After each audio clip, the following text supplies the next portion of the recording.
ካብ ትግራይ ሆራይዘን ሰላምታና ኣብ ዘለኹም ይብጻሕኩም ክብራትን ፍትዋትን ተኸታተልቲ ዜናታትና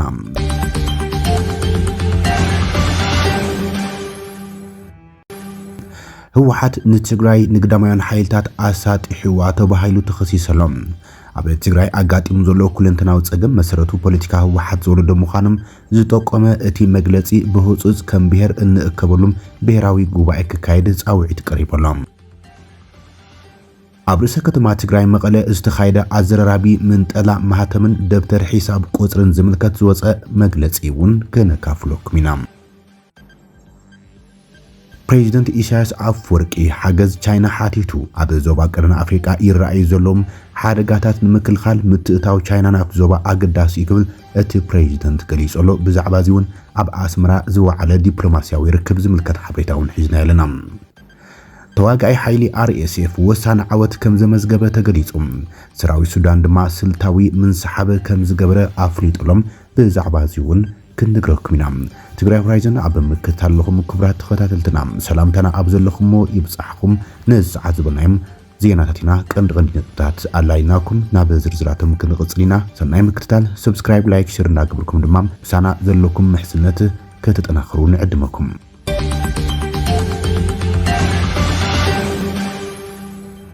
ህወሓት ትግራይ ንግዳማውያን ሓይልታት ኣሳጢሕዋ ተባሂሉ ተኸሲሰሎም ኣብ ትግራይ ኣጋጢሙ ዘሎ ኩለንተናዊ ጸገም መሰረቱ ፖለቲካ ህወሓት ዝወለዶ ምዃኑ ዝጠቆመት መግለጺ ብህጹጽ ከም ብሔር እንእከበሉ ብሔራዊ ጉባኤ ከነካይድ ይግባእ ክብል ጻውዒት ተቕሪቦሎም ሳልሳይ ወያነ ትግራይ መፍትሒ እቲ ተፈጢሩ ዘሎ ቅልውላው ዝበሎም ነጥብታት ኣብ መግለጺኦም ይጠሎም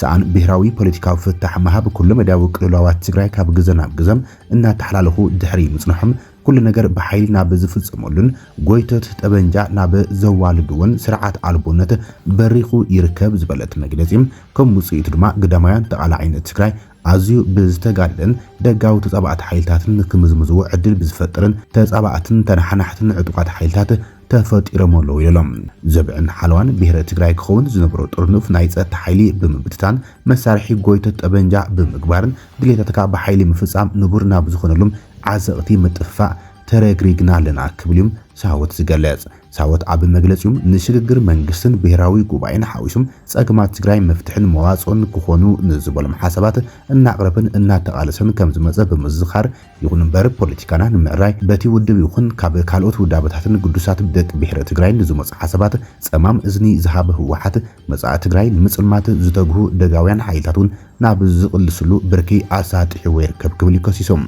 ህዝቡን ዘሎ ጸቢብ ዕድል ብምጥቃም ፖለቲካ ትግራይ ካብ ኢድ ግዳማውያን ሓይልታት ሓራን ምግባርን ናብ ሕድሕዳዊ ምጥፋእ ዝወስድ ናይ ጠበንጃ ፖለቲካም ብመሰረቱ ንምእራምን ንኹሎም ሰብ ግደ ተጋሩ ዘሳትፍ ብሔራዊ ጉባኤ ክግበር ኣለዎ ኢሎም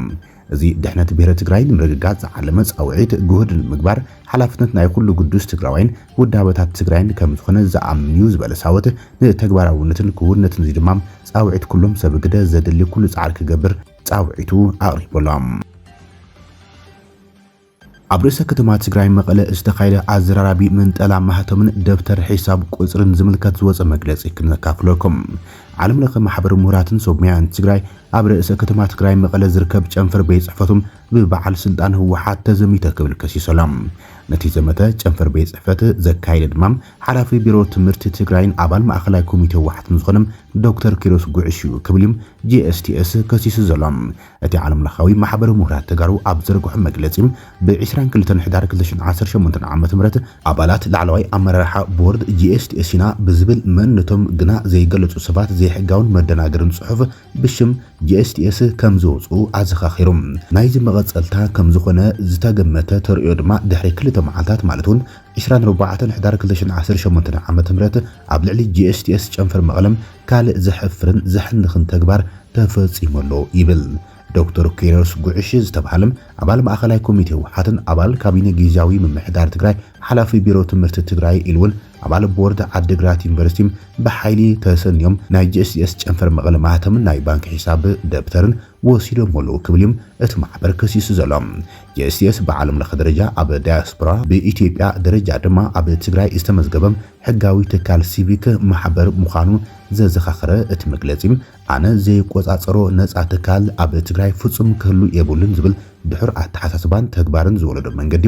عنوتيو كلهم نزع تكالات تجراي النافرسة دحر بمزام حزر ما تكال GSTS نمفراس ب24 حدار كلشن 18 عامة مرات دكتور كيروس كوعش بزمرهم وفري عبيلم عبلعلي ناي GSTS جنفر بيت صفت مقلم مهتمن ناي بانك حساب دبترن بحيل استدقفم من تلا تخايدو اللو إلالام نتي ناي مدناقر مجلس ناي مهتم ناي بانك حساب دبترن من تال شعبر مام أمرار حاج GSTS ب28 حدار كلشن 18 أبزر كايدو هتص عقيبام እዋናዊ ውሳነታት ከም ዘሕለፉ አመልኪተሎም በቀዳምነት GSTS በሐላፊ ቢሮ ትምህርት ትግራይ ዶክተር ኪሮስ ጉዕሽ ተመርሐ በኃይል ዝተኻይደ ዝርፊያም ንብረት GSTS አትሪሩ አወግዝወሎም ከምዚ ዓይነት ናይ ሽፍትነት ስራሕ ኩሎም መዳረክተ አካላትን ፈተውት ትግራይን ከፈልጥውን ከውግዝውን GSTS ጻውዒ ተሪበሎም GSTS ኣብ ልዕል ትካሩ አመራርሑን አባላቱን ዝበጽሕ ጉዳት ብሕጊም ከም ዝከታተሎ ከም ዝወሰነን GSTS ትካላዊ ነፃነቱ ሓልዩን ብሄራዊ ረብሓ ትግራይ ማእከሉ ገይሩን ካብ ዝኾነ ግዜ ንላዕሊ ተጠናኺሩ ከም ዝቕጽልን ህዝቢ ትግራይ ካብ ዘሎ መከራ ንክወፅም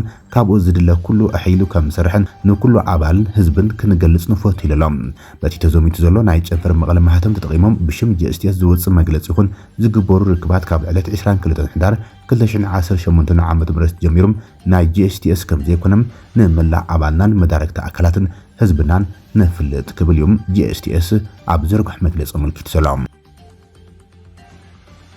ፕሬዚደንት ኢሳያስ አፈወርቂ ሓገዝ ቻይና ሓቲተሎም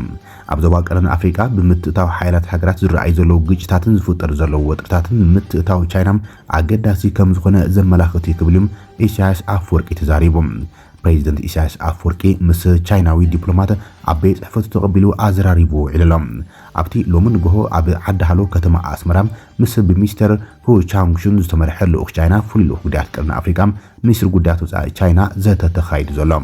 ኣብቲ ኣኼባ ፕሬዚደንት ኢሳያስ ቻይና ምስ ኣፍሪካ ናይ ሃናፂ ጽምዶ ርክብ ክትዕብን ኣብ ዝወሳነ እዋን ዓለማዊ ለውጢ ብጽሩይ ተወዳዳሪ ኣረኣያ ብዘይተሰከመ መንገዲ ህንፀት ዓቕሚ ክትሓይልን ግድን እዩ ክብል ኣስሚሩ ኣሎ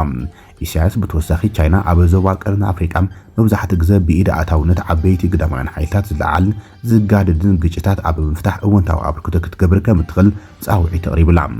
ኤርትራ ነቲ ን7 ዓመታት ጸንሐ ዝበለቶም ኩለመዳዊ ክልቲኣዊ ርክባት ምስ ቻይና ንምድልዳል ክትጽዕር ምዃና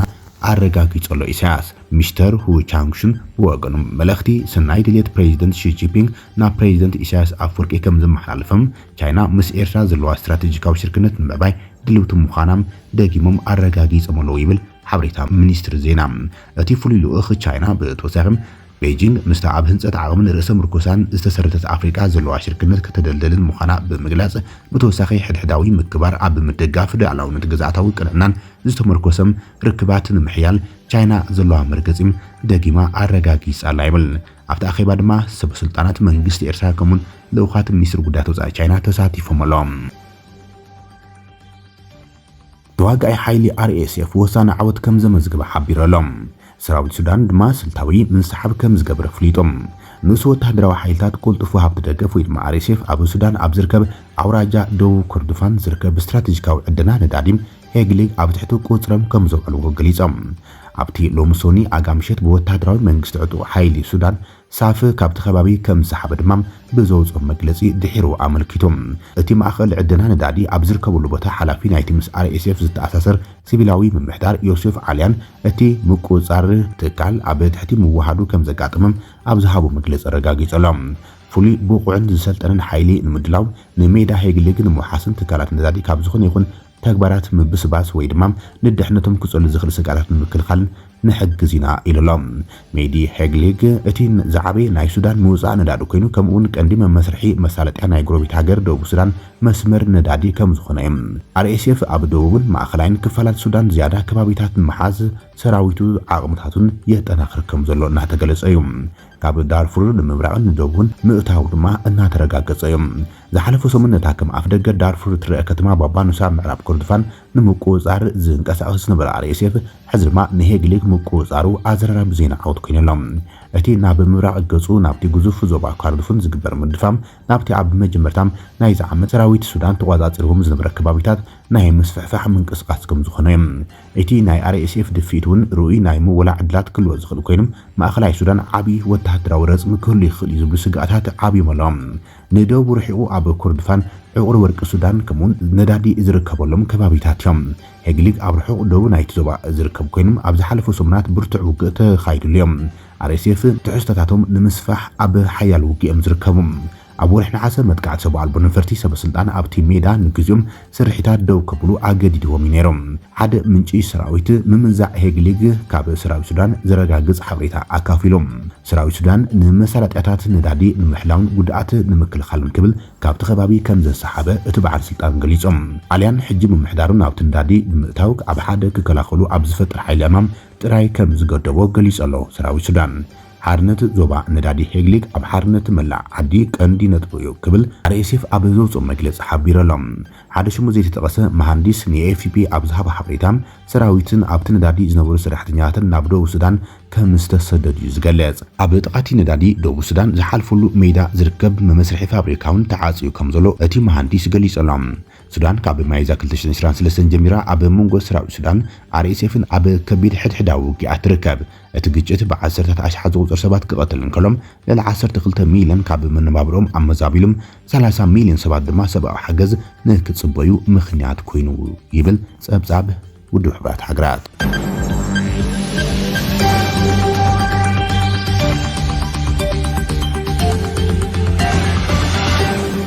كبراتن فتواتن تخاتل زيناتنا ليس عزبنا محدش تم بالاتاتن وانا وزيناتن ابزازو منالنا نمك تالخ من مسجن سلام